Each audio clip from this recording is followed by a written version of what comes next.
अगली खबर का रुख करेंगे। संघ के स्थापना दिवस के मौके पर प्रमुख मोहन भागवत ने अपने भाषण में मोदी सरकार की बड़ी तारीफ की है। वो सर्जिकल स्ट्राइक से लेकर देश के विकास की तस्वीर तक बोले हैं। उन्होंने ये भी कहा कि कुछ लोग आगे बढ़ते हुए देखना नहीं चाहते देश को, और वो समाज को तोड़ना चाहते हैं।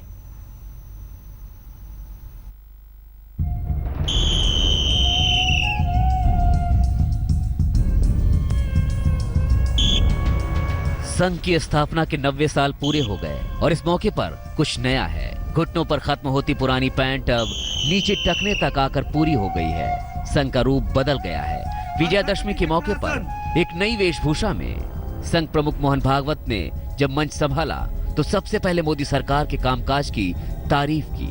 बोले, नरेंद्र मोदी की अगुवाई में देश आगे बढ़ रहा है। अभी जो शासन चल रहा है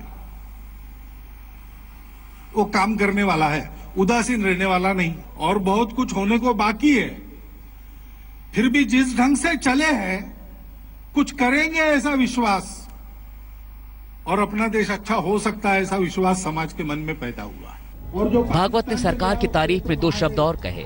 सर्जिकल स्ट्राइक को देश के गौरव से जोड़ा। बोले, सरकार की हिम्मत और नीति से पाकिस्तान दुनिया में पस्त होने की हालत में आ गया।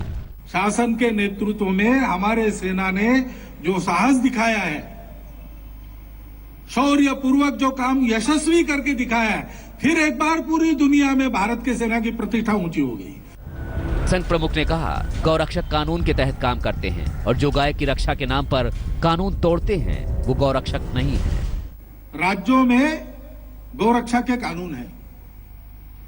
पूरे भारत में prevention of cruelty to the animals, पशुओं के प्रति क्रूरता न बरतने के लिए कानून है। उन कानून संविधान का अमल हो, इसलिए कभी कभी इन गौरक्षकों को कहीं आंदोलन अभियान भी करना पड़ता है। उसको करते समय भी किसी भी प्रकार की उत्तेजना न लाते हुए पूरा का पूरा कानून की सीमा के अंदर रहकर चलने का उनका प्रयास रहता है। उन्होंने कहा कि कुछ लोग भारत को आगे बढ़ते हुए नहीं देखना चाहते और समाज में विभाजन पैदा करने की फिराक में हैं।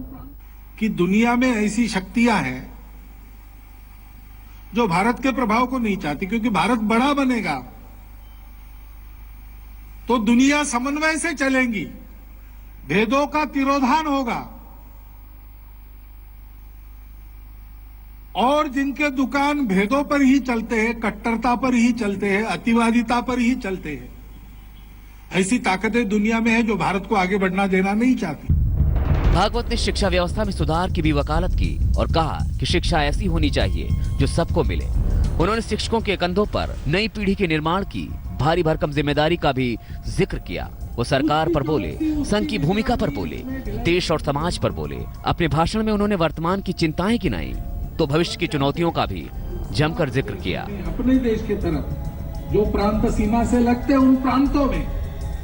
मयूरेश गणपत्य, नागपुर, आज तक। अलगाववादी शक्तियों